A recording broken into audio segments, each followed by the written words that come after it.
Wow, मस्तच. रक्षाबंधन म्हणजे काय ग? रक्षाबंधन म्हणजे त्या दिवशी सिस्टर काय करते, आपल्या ब्रदरला राखी बांधते, हा. हो की नाही? पण मला ब्लड नाहीये ना. तुला ब्रदर नाहीये? नाहीये. मग तू काय करायचं?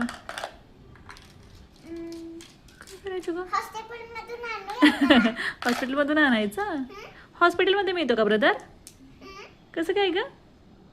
तू कशी मी तुझ्या टमीत होती आणि तुम्हाला हॉस्पिटल मधून काढून आणले, तसेच आपण सिस्टर ब्रदर आणूया का हॉस्पिटल मधून? तुला नक्की ब्रदर हवाय का सिस्टर पण हवी आहे? सिस्टर आणि ब्रदर पण दोन्ही पण. बापरे, दोन्ही पण हवेत का? अगं पण तू आता स्कूलमध्ये तुझे जेव्हा प्रोग्राम असणार की नाही रक्षाबंधनचा, तेव्हा तिथे तुला खूप सगळे ब्रदर्स मिळणार आहेत, माहितीये का? खरं? हा, मस्तच.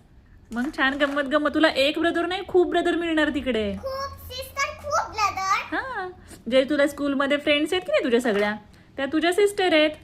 आणि जे बॉयज आहेत की नाही, ते कोण आहेत तुझे? ब्रदर. ब्रदर. अजून कोण कोण आहे की तुझं ब्रदर?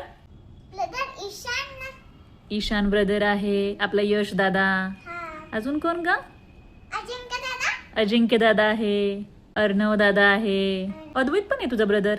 अद्वैत पण. मला कळलं नव्हतं अद्वैत माझा ब्रदर आहे. कळलं नव्हतं? आता कळलं?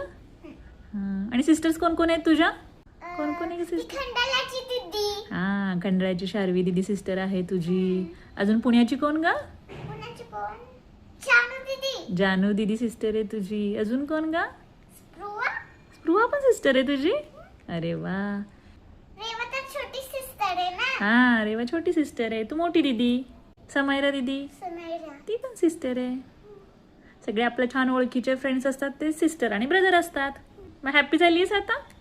आता हॉस्पिटलमधून ब्रदर सिस्टर आणायची गरज आहे का ग? नाही. नाही ना? नक्की?